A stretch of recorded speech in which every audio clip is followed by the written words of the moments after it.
마가복음 4장 1절로 12절 말씀입니다. 여러분 가지고 계시는 신약성경 57면에 나와 있습니다.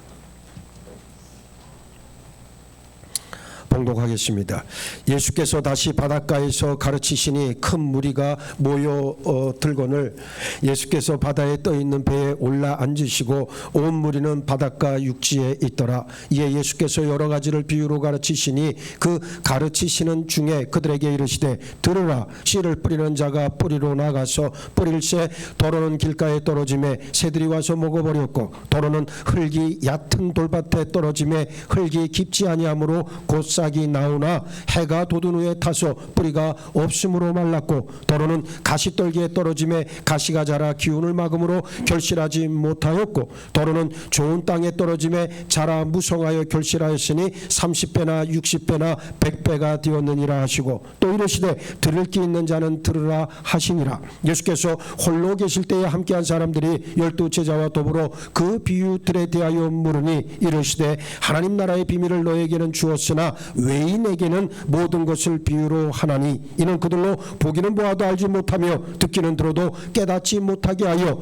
돌이켜 죄사함을 얻지 못하게 하려 함이라 하시고 아멘. 자, 우리는 다 하나님의 자녀입니다. 요한복음 1장 12절 말씀처럼 그 이름을 믿고 영접하는 모든 사람에게 하나님의 자녀가 되는 아주 크고 놀라운 권세를 하나님께서 주셨습니다. 그런데 이 하나님의 자녀가 되는 유일한 방법은 하나님의 자녀로 태어나는 것 밖에는 다른 방도가 없습니다. 내가 부모를 정할 수도 없고 엄마의 자궁이 아무리 안락하고 편안하다고 해서 우리가 한정없이 그 안에 살아갈 수도 없습니다. 부모 자녀의 관계에 있어 자녀가 세상에 태어나는 것은 전적으로 부모에 의해서 태어납니다. 더 본질적으로는 한 생명이 세상에 태어나는 일은 철저하게 하나님께서 그 생명으로 하여금 이 세상에 태어나게 하셨기 때문에 우리는 태어났습니다. 하나님의 자녀가 된 사람들은 하나님의 말씀을 듣습니다.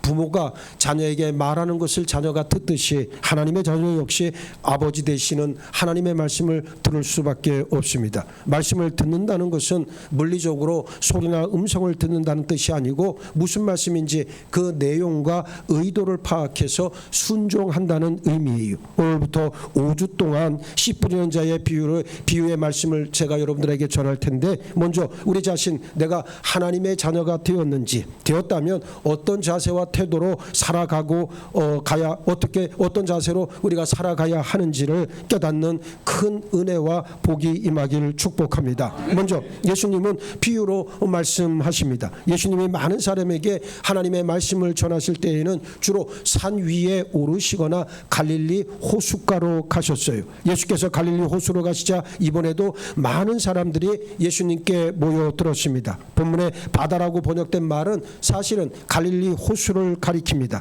그러나 예수님은 갈릴리 호수 잔잔한 물에 배를 띄우시고 그 위에 오르신 후에 모인 무리들에게 비유로 가르치시기 시작했습니다. 비유란 어떤 것을 설명하기 위해서 다른 것을 그 곁에 둔다는 뜻이에요. 예수님이 사용하신 비유는 하나님 나라의 진리를 알아듣기 쉽게 가르치기 위해서 세상의 이야기로 가르치시는 것을 말합니다. 그렇게 함으로써 듣는 이들은 하나님의 나라와 그 진리들을 더 쉽게 이해할 수 있게 되지요. 비유는 근본적으로 이 세상 일로 하나님의 나라를 가르치시는 것이기 때문에 어떤 사람들에게 그것은 단지 세상 일로만 들릴 수도 있습니다. 그러나 또 어떤 사람들은 그 비유를 사용하신 예수님의 근본적인 의도를 파악해서 듣게 되기도 합니다. 그 마음속에 하나님의 말씀을 듣고 순종하고자 하는 사람에게는 영적인 진리가 들립니다. 이같이 비유는 근본적으로 이중적인 기능을 가지고 있어요. 비유라는 것을 예수님의 성육신 사건과 같은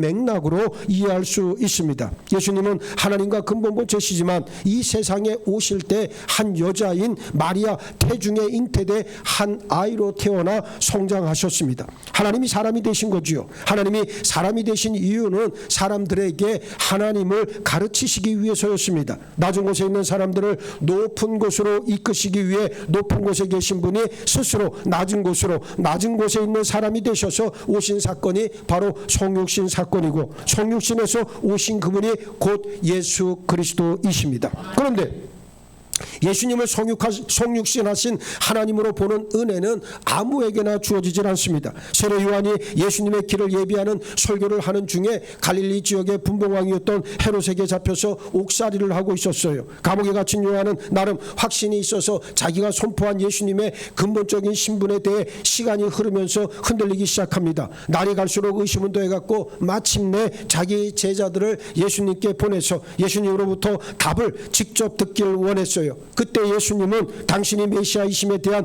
모든 증거를 다 말씀해 주셨습니다. 그리고 마지막으로 누구든지 나로 말미암아 실족하지 아니하는 자는 복이 있도다 말씀했습니다. 무슨 말씀입니까? 심지어 예수님을 메시아로 많은 사람들 앞에 알린 세례 요한마저도 예수님에 대해서 실족할 뻔했다는 말씀이에요.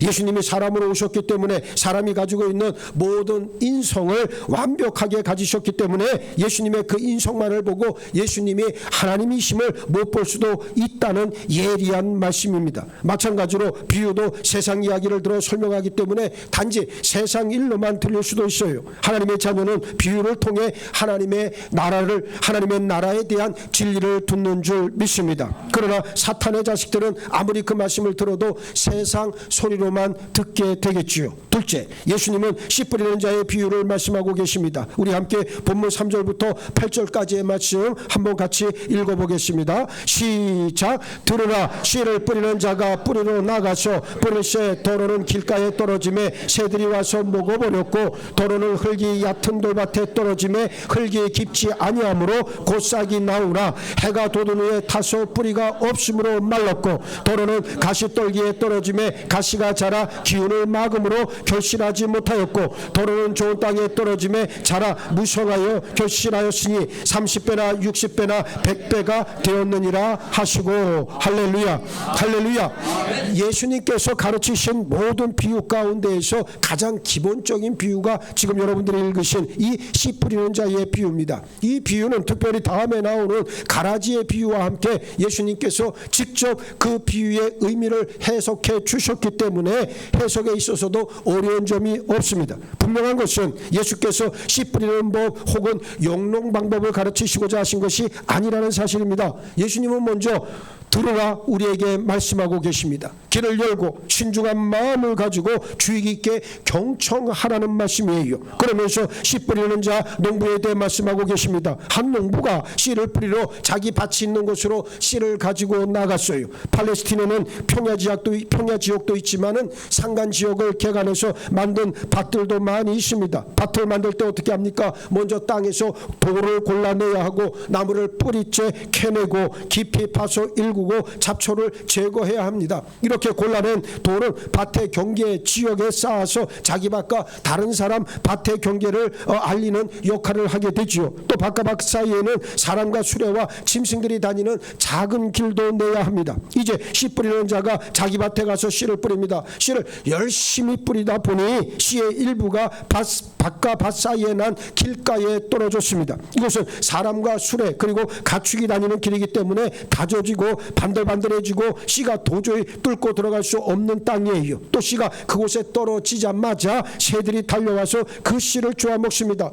새들에게 무의만 준 꼴이 되어버렸습니다. 도로는 씨가 아직 개간하지 않은 돌밭에 떨어지기도 했습니다. 돌만 드러내면 좋은 땅이 될 줄 알았는데 그 돌들 밑에는 흙이 약간 깔려있고 그 아래 큰 바위들이 박혀있는 그런 땅이에요. 그런 땅에 떨어진 씨는 며칠 후가 지나면 싹은 나옵니다. 얼마 없는 흙 사이로 용케 뿌리를 내리고 싹을 틔워요. 그러나 흙이 많지 않고 깊지 않아서 한낮이 되어 뜨거운 태양빛이 내려찌면 금세 말라 죽어버립니다. 처음엔 싹이 잘난 것 같았지만 뿌리가 없기 때문에 햇빛을 견딜 수가 없었고 금방 말라 죽고 맙니다. 결국 아까운 씨만 버린 꼴이 됐습니다. 곡식이 자라는데 뿌리가 얼마나 중요한지 알 수 있습니다. 또 어떤 씨는 밭 주변에 있는 숲풀에 떨어졌는데 그 숲풀은 가시로 가득한 나무들로 무성한 숲이었습니다. 개간해서 밭으로 만들기도 어려운 땅이에요. 씨는 그런 가시떨기 사이에 있는 흙 위에도 떨어졌습니다. 습기도 있고 햇빛도 차단되어서 씨가 발화되었고 뿌리도 내렸습니다. 나름 성장도 잘해서 키도 큽니다. 꽃도 피고 열매도 맺었어요. 그런데 막상 열매를 따서 껍질을 벗겨보니까 속이 텅 빈 쭉정이었습니다. 곡식이 안에 있질 않았어요. 몇 달이 지나갔지만 아무것도 이루어진 것은 없었습니다. 다행히도 농부가 뿌린 대부분의 씨는 정상적인 농부의 밭에 떨어졌어요. 씨를 뿌리고 흙으로 잘 덮었습니다. 더욱이 새들이 길가에만 오는 것이 아니라 할 수만 있으면 좋은 땅에 뿌려진 씨도 먹으려고 합니다. 잘 묻어둔 씨까지 해치고 뿌리로 캐서 용케 골라 먹습니다. 틈만 나면 농부가 아무리 심어놔도 어떻게 합니까? 그 종자를 아주 용케도 찾아내서 그 자기 뿌리로 캐 먹는다는 그런 말이죠. 그래서 농부는 어떻게 해야 됩니까? 씨를 잘 묻어야 합니다. 하나님께서 이른 비와 이슬도 주셔서 농부가 며칠 밤을 잔 후에 밭에 와 보니 곡식의 싹들이 잘 자라났습니다. 한번 싹이 나서 자라기 시작한 곡식은 무성하게 성장했습니다. 꽃이 피고 씨가 맺고 여물어서 단단해졌어요. 어떤 씨는 한 개가 30개가 되었고 또 어떤 씨는 60개, 또 어떤 씨는 100개가 되었습니다. 별을 예로 들자면 한 개가 처음에는 한 줄기를 내지만 조금 후에는 자체에서 새로운 가지들이 많이 생겨나서 나중에는 결과적으로 씨 하나에서 6 또는 혹은 7개 이삭들을 내고 이삭 하나에 20개 나달이 달린다고 해도 100배나 훨씬 넘는 소출을 얻게 됩니다. 셋째, 예수님은 들을 게 있는 자는 들으라 말씀하고 계십니다. 9절 말씀 보세요. 또 이르시되 들을 게 있는 자는 들으라 하시니라 그랬습니다. 복음서에서 많이 나오는 표현입니다. 예수님은 들을 게 있는 자는 들으라고 말씀을 하는 거예요. 이 말을 거꾸로 말하면 뭔 말이 됩니까? 들을 게 없는 자는 듣지 말아라라고 하는 의미와 똑같은 거예요. 그러니까 여러분들 귀를 다 가지고 있잖아요. 한 사람은 귀가 보통 2개씩 있는 거죠. 그렇죠? 그럼 여러분들은 귀는 잘 들립니까?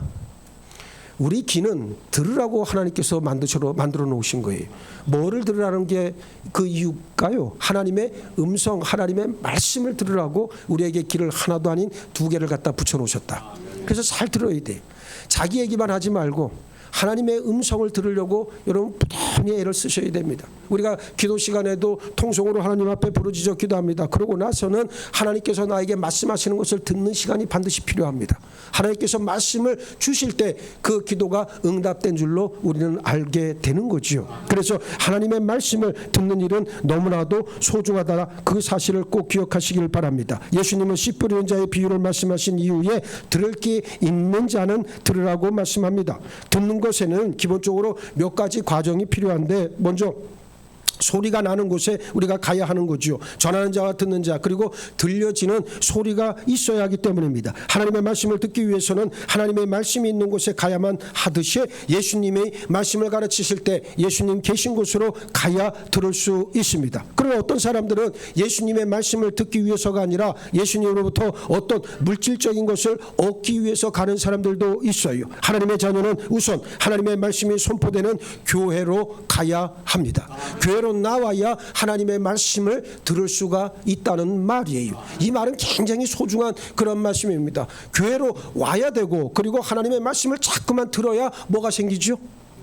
믿음이 생기잖아. 들어야 됩니다. 들어야 믿음이 생기기 시작한다는 거예요. 이 말은 그럼 계속 듣기만 하냐? 다른 의미로 하나님의 말씀을 접하라, 하나님의 말씀을 봐라, 하나님의 말씀을 심령 가운데 각인해라. 그러면 믿음이 생긴다는 그런 의미가 된다는 것을 여러분들이 꼭 기억을 하셔야 됩니다. 그러나 어떤 사람들, 그리고 믿음이 없는 사람들은 하나님의 말씀을 듣기를 즐겨하지 않는 게 문제가 있다는 거예요. 가만히 한번 생각을 해보세요. 믿음 있는 사람과 믿음 없는 사람의 극명한 차이는 뭡니까? 하나님의 말씀을 가까이 하느냐, 가까이 하지 않느냐, 여기에서부터 갈려진다는 것을 우리가 알 수가 있습니다. 듣고 깨닫는 게 그래서 중요한 거예요.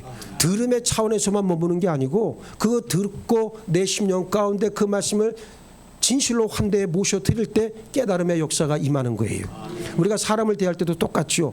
왜 열린 마음을 가지라고 얘기합니까? 상대방의 이야기를 들으려고 하는 마음의 준비와 자세가 돼 있을 때 어떻게 합니까? 상대방의 소리가 들리잖아요. 그때 교감이 이루어지고 공감을 이루어낼 수가 있는 거예요. 그런데 자기 얘기만 하는 사람들을 한번 보세요. 그 사람들은 절대로 다른 사람과 소통, 공감할 수가 없어요. 왜? 자기 얘기만 하는데, 남의 얘기를 듣질 않는데, 남의 아픔, 남의 기쁨 관심이 없는데 어떻게 그 사람이 다른 사람하고 온전한 소통을 이루어낼 수가 있겠습니까? 그래서 무엇보다 여러분들은 하나님의 말씀을 사모하기를 원하고 그 말씀을 적극적으로 환대에 모셔드릴 마음의 준비를 하고 계셔야 된다는 그런 말씀이에요. 성경도 마찬가지. 자꾸만 줄을 치게 되면 그 말씀을 못 벗어나 평생에. 그래서 성경을 아예 줄을 치지 마세요. 저처럼. 저는 그래서 아예 그 성경을 읽고 난 이후부터는 성경에 저는 줄이라는 걸 안 칩니다.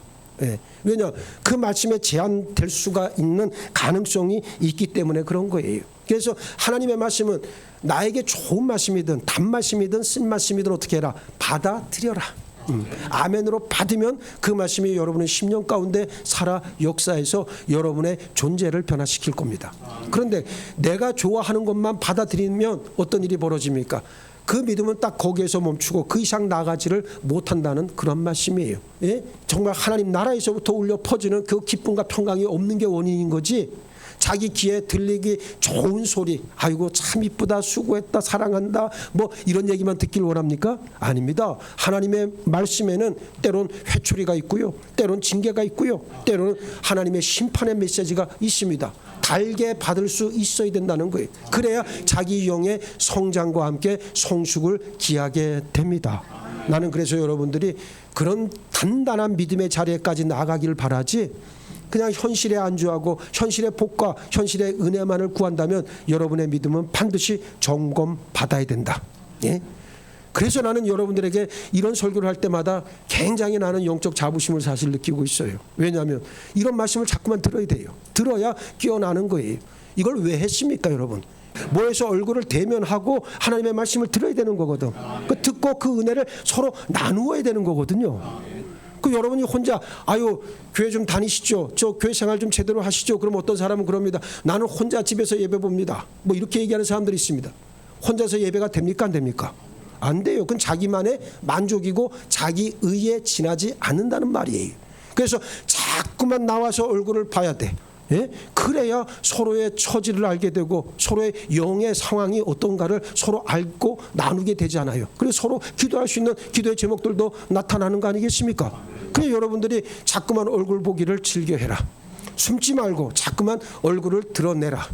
그래서 교회에서 모여서 함께 기도하고 말씀 보고 하다못해 모여서 커피를 한 잔 마시더라도 교회에서 커피 마시고, 예? 서로 이야기 나누고 이런 것들이 무엇보다 중요하다는 것을 꼭 기억을 하셨으면 좋겠습니다. 그래서 오늘 우리에게도 제일 중요한 것은 이 하나님의 소리에 대한 그 하나님의 말씀에 대한 그 소리를 듣기 위해서 우리의 발자국 그리고 우리의 발걸음이 어디를 향하고 있는가가 대단히 중요하다는 것을 꼭 기억을 하셔야 됩니다. 그래서 우리가 소리를 들으면 청각신경을 통해서 그 자극이 우리의 대뇌로 전달되는데 이 과정은 말의 의미를 파악하는 과정으로 이어지고 여기까지는 모든 사람이 가지고 있는 귀의 기능일 뿐입니다. 청각장애를 가지고 있는 분들도 수와 같은 다른 경로를 통해서 의미는 파악할 수 있어요. 그러면 예수님께서 들을 게 있는 자는 들으라 말씀하신 것은 무엇을 의미합니까? 예수님은 지금 당신 앞에 모여있는 많은 사람들이 다 들을 기가 있다고 하지 않으셨어요. 그러면 어떤 사람이 들을 기를 가지고 있습니까? 하나님이 말씀하시면 그 말씀을 듣고 이해하고 깨달아 순종하겠다는 자세를 가지는 사람이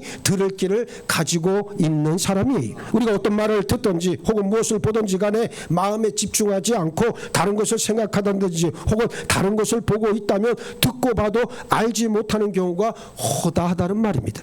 심지어 자기가 무심코 한 행동도 자신은 전혀 모르는 경우가 많습니다. 지금 이 설교를 듣는 가운데에서도 다른 생각을 하는 분들이 있다면 말씀에 집중할 수가 없다는 사실을 인정하시기를 바랍니다. 넷째, 예수님은 비유로 말씀하시는 까닭을 밝히고 계십니다. 10절로 12절 말씀에 예수께서 홀로 계실 때에 함께한 사람들이 12 제자와 더불어 그 비유들에 대하여 물으니 이르시되 하나님 나라의 비밀을 너에게는 주었으나 외인에게는 모든 것을 비유로 하나니 이는 그들로 보기는 보아도 알지 못하며 듣기는 들어도 깨닫지 못하게 하여 돌이켜 제 사함을 얻지 못하게 하려 함이라 그랬습니다. 참 오목한 말씀입니다. 예수님께서 모든 가르치심을 끝내고 밤중에 집에서 거하실 때 12 제자를 비롯해서 예수님의 말씀을 들은 사람들이 예수님의 그 비유에 대해 그 의미를 여쭈어봤습니다. 예수님은 11절 말씀에서 너희와 외인을 정확히 구분하고 계십니다. 너희는 예수님을 따르는 제자들을 가리킵니다. 외인, 즉 밖에 있는 사람들은 아직 제자가 아닌 일반적인 사람, 자연의 사람을 의미하고 있습니다. 여기서 무엇이 안과 바뀌겠습니까?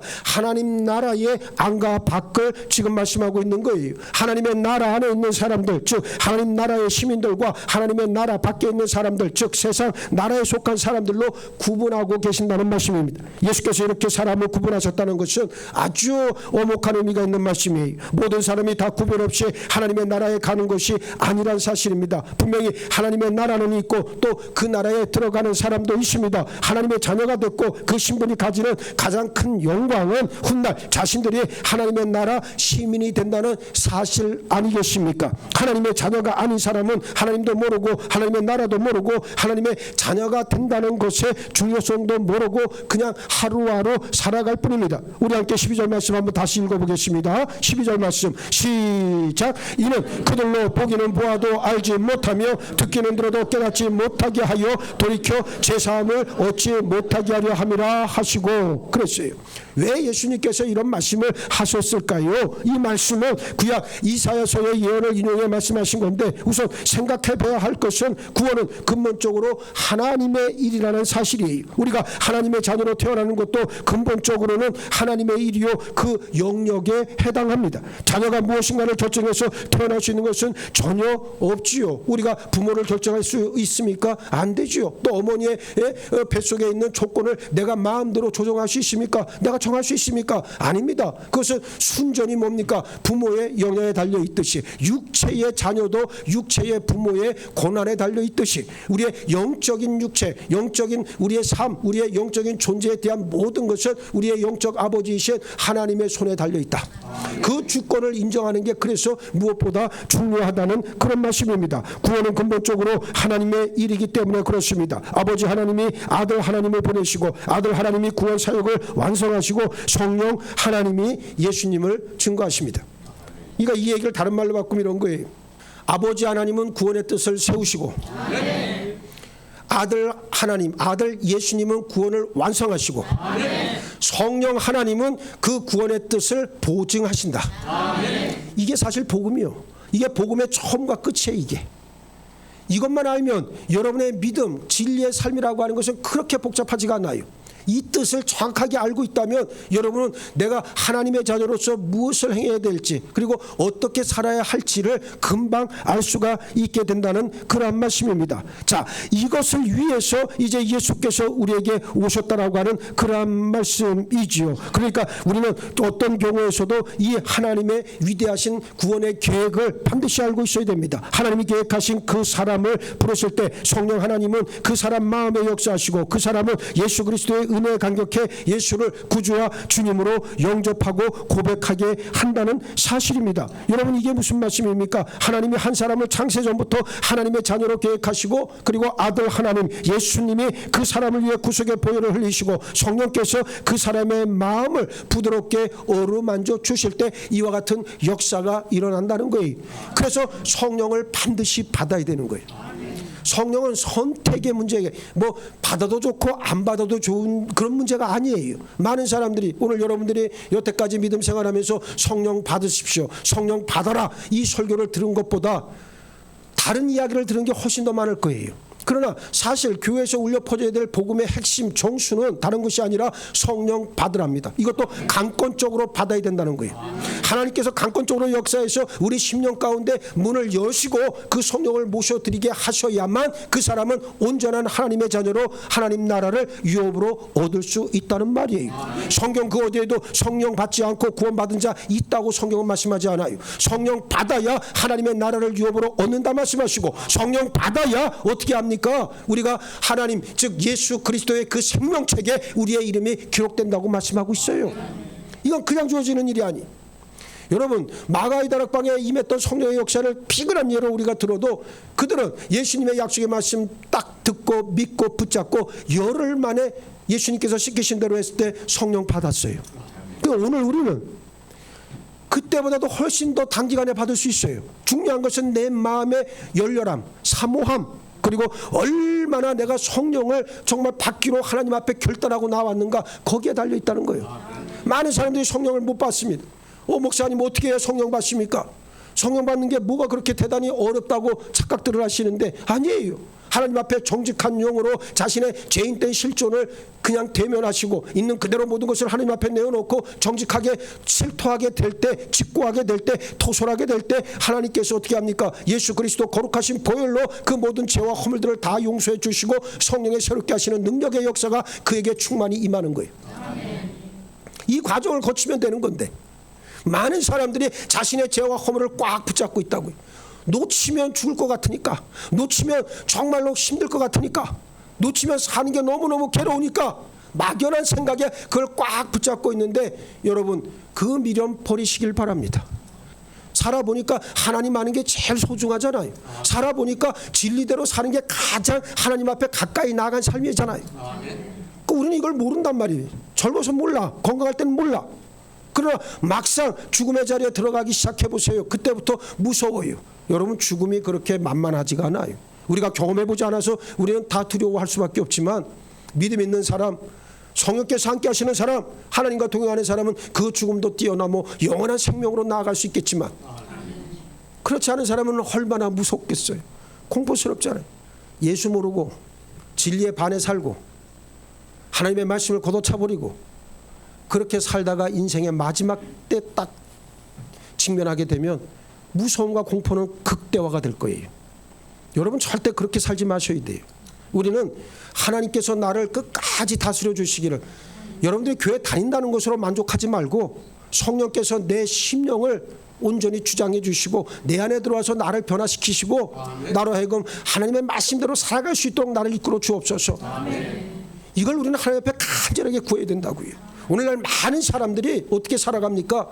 내가 교회 다니는 것으로 자기 의로 만족을 삼고 교회 생활에 만족을 삼으면서 자기 멋대로 하나님의 진리를 해석해내고 자기 멋대로 자기 좋은 대로 자기 주장대로 좋아하는 것만 취하면서 그렇게 가는 것을 흔히 믿음이라고 착각들 하는데 그 속히 회개해야 될 문제예요. 여러분의 인격이 신앙 인격으로 세워지지 않는다면 그것을 결단코 하나님께서 기뻐 받으실 믿음은 아니라고 하는 사실입니다. 우리 모두가 신앙 인격이 온전히 세워져야 되는 거 아니겠습니까? 이게 굉장히 중요한 그런 일이 될 것이다. 그래서 이 마지막 때를 살아가면서 더더욱 여러분들에게 그와 같은 은혜가 임하기를 주의 이름으로 축복합니다. 그렇습니다. 하나님께서 계획하신 그 사람을 불러주실 때 그리고 성령 하나님께서는 그 사람 마음에 역사하시고 그 사람은 예수 그리스도의 그 풍성하신 은혜에 감격해서 예수님을 구주와 주님으로 영접하고 고백할 수 있게 됩니다. 우리는 이로 인해 감사하고 하나님 앞에 영광을 돌릴 수 있습니다. 내가 그 어떤 사람보다 자격 조건을 갖춰서 혹은 더 잘난 것이 있어서가 아니라 오직 전적인 하나님의 정하신 뜻에 의해서 하나님의 자녀로 태어나신 줄 믿으시기 바랍니다. 하나님은 만세전에 이 세상이 창조되기 이전에 여러분 한 심령을 다 부르셨다고. 예? 부르셔서 내 사랑하는 자녀다. 너는 내가 너에게 구원을 내가 유업으로 너에게 반드시 물리겠다. 하나님은 약속해 주셨단 말이에요. 이게 하나님의 은혜 아니겠습니까?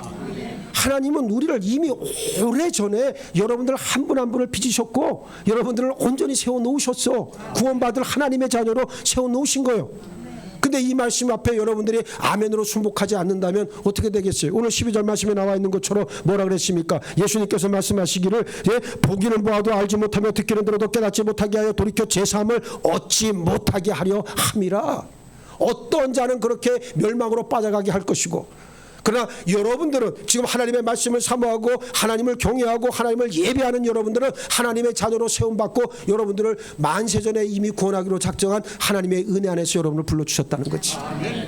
나는 이게 엄청난 은혜요 복이라고 생각을 합니다. 그렇습니다. 우리는 어떠한 경우에서도 이 자녀 삼아주신 하나님의 은혜에 감사하며 나갈 수 있어야 합니다. 이 사실로 인해 아버지 하나님께 찬양과 영광을 올려드릴 수 있는 여러분 모두가 되기를 바랍니다. 그러므로 근본적으로 하나님의 교회에서 하나님의 나라에서 영적으로 이루어지고 있는 일에 대해서는 하나님 나라 시민이 아니고는 누구도 알 수 없습니다. 예수께서 하신 비유를 들을 때 하나님의 자녀들은 그 비유에 의미가 무엇인지 알고 싶어합니다. 그러나 하나님의 자녀가 아닌 사람들은 그 비유가 무엇인지에 대해서조차 관심이 없습니다. 그래서 예수님은 외인들은 보기는 봐도 알지 못하고 듣기는 들어도 깨닫지 못한다 말씀하셨어요. 오늘 말씀의 결론, 이 설교를 듣고 있는 여러분은 지금 하나님의 나라 안에 있습니까? 아니면 밖에 있습니까? 지금 여러분은 교회에 나와 있습니다. 그러나 여러분이 지금 교회에 나와 있다고 해서 자동으로 하나님의 나라 시민이 되는 것은 아닙니다. 내가 지금 하나님의 나라 안에 있는지